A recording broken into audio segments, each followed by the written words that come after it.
Bonjour, nous voici maintenant dans le calcul de probabilité, mais avec un arbre qu'on va appeler non pondéré. Non pondéré. Qu'est-ce que ça veut dire non pondéré? Dans pondéré, il y a la notion de poids. Alors, un arbre, il y a des branches. Eh bien, ce type d'arbre, on ne va pas lui attribuer on ne va pas attribuer de poids sur les branches. C'est-à-dire que on va construire l'arbre qui va représenter exactement la situation telle qu'elle est.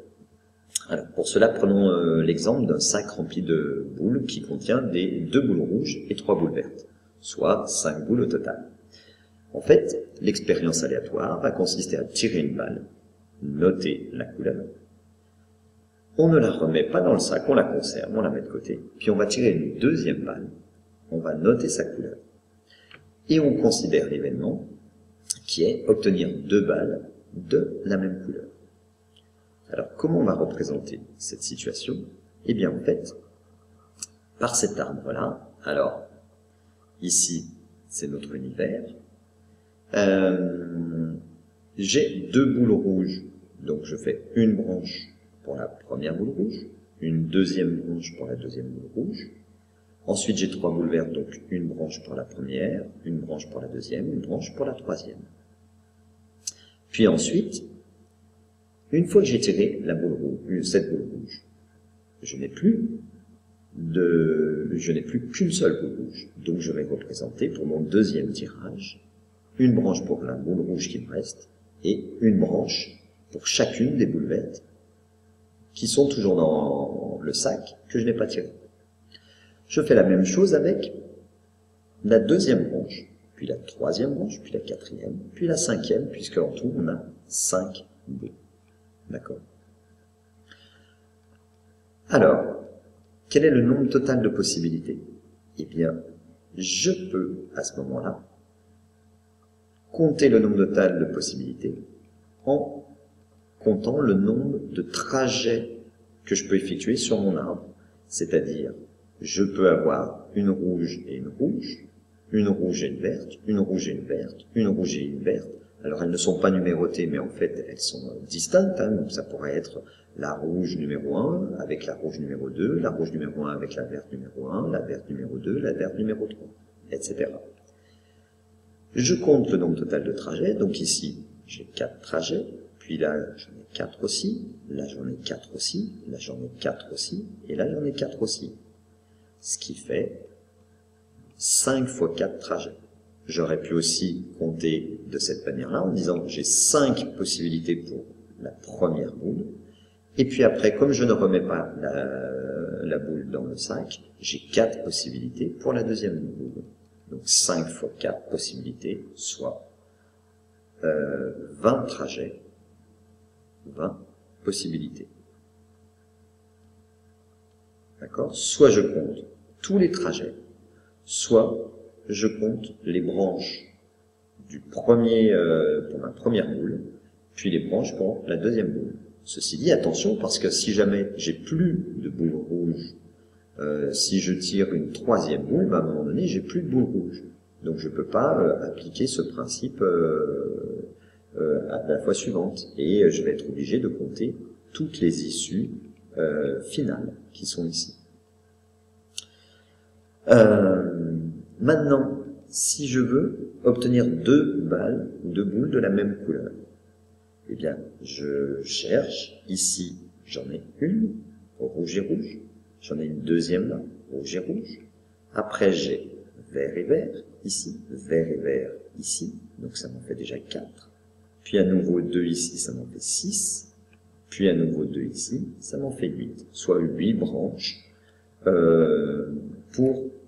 qui correspondent à 2 boules de la même couleur, soit 8 sur 20, 1, ou encore 2 cinquièmes. Et si tu dois le mettre en décimale, 0,4. Voilà une première utilisation d'un arbre qu'on va dire non pondéré. La deuxième possibilité, toujours avec un arbre, c'est de représenter non pas toutes les situations, mais de les regrouper. C'est-à-dire de faire une branche ici qui correspond à ces deux boules rouges. Par contre, je vais mettre sur la branche un poids qu'on va appeler le coefficient de pondération ou encore la probabilité d'obtenir une rouge au premier tirage. Alors, quelle est cette probabilité? Eh bien, en fait, j'ai 2 rouges possibles sur 5 boules au total, donc 2 sur 5. Et je vais avoir une seule branche pour rouge. Je peux représenter maintenant ces 3 situations par une seule branche pour obtenir une boule verte. Comme j'ai 3 vertes mais 5 boules possibles, je mettrai comme poids 3 divisé par 5. Ce qui me donne cet arbre-ci. Donc, une branche pour les rouges, avec le poids ici que je mets, ou la probabilité d'obtenir une rouge au premier tirage, qui est 2 sur 5. Et 3 sur 5 pour les verts. Je remarque que d'ailleurs, 2 sur 5 plus 3 sur 5, ça fait 1. Si ça ne fait pas 1 et que je suis dans une situation d'équiprobabilité, il y a un problème. Et tu dois revérifier tes probabilités. Pour le deuxième tirage, étant donné qu'on a enlevé une boule rouge, donc j'ai plus que 4 boules, et j'ai une seule boule rouge, donc le poids de ma branche rouge ici sera 1 sur 4. Par contre, j'ai toujours mes 3 boules vertes, donc le poids de cette branche qui va représenter les boules vertes, ça sera 3 sur 4. Je remarque que 1 sur 4 plus 3 sur 4, ça fait encore 1. Donc, il y a de grandes chances que je ne me sois pas trompé. On regarde. Donc, une seule branche pour les rouges, c'est mon deuxième tirage. Une autre branche pour les vertes. 3 vertes sur 4 au total. Si maintenant j'ai tiré une verte au premier tirage, j'ai toujours 2 rouges dans le sac, donc cas favorable 2, divisé par cas possible, 4. On fait 2 sur 4, parce qu'on est bien dans une situation d'équiprobabilité. On tire au hasard les boules du sac. Puis, comme j'ai tiré une boule déjà verte, il m'en reste plus 3, mais il m'en reste que 2. Donc, 2 sur 4, puisque j'ai déjà tiré une boule verte, et qu'au départ, on avait 5 boules. Donc, cas favorable sur cas possible, 2 sur 4. On va maintenant revenir à notre situation, c'est-à-dire calculer la probabilité d'avoir 2 balles de la même couleur, avec notre arbre pondéré cette fois.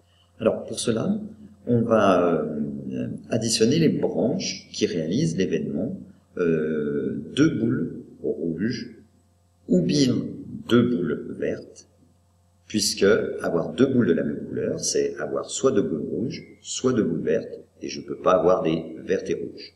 Donc je vais d'abord calculer avec mon arbre pondéré la probabilité d'avoir 2 boules rouges, qui est eh bien 2 cinquièmes multiplié par 1 quart, soit 2 vingtièmes, c'est-à-dire 1 dixième. Je lis ici, 2 cinquièmes multiplié par 1 quart. Quand je me déplace sur un trajet, je multiplie les probabilités entre elles. Puis je calcule la probabilité d'avoir 2 boules vertes. 3 cinquièmes multiplié par 2 quarts, je multiplie encore parce que je suis sur un même trajet, ce qui nous donne 6 vingtièmes, ou encore 3 dixièmes. Et puis maintenant, eh bien, je vais ajouter les 2 probabilités pour répondre à la question, quelle est la probabilité d'avoir 2 boules de la même couleur. Donc 3 dixièmes plus 1 dixième, 4 dixièmes, ou si on avait gardé les vingtièmes, 8 vingtièmes. On peut encore écrire ça sous la forme de 2 cinquièmes. 2 cinquièmes, c'est bien ce qu'on avait trouvé ici. Et heureusement. Voilà qui est finalisé et écrit. Eh bien, il ne reste plus qu'à prendre en main cette nouvelle méthode de calcul de probabilité et te familiariser avec, et puis surtout t'entraîner. Allez, bon courage et à bientôt. Ciao.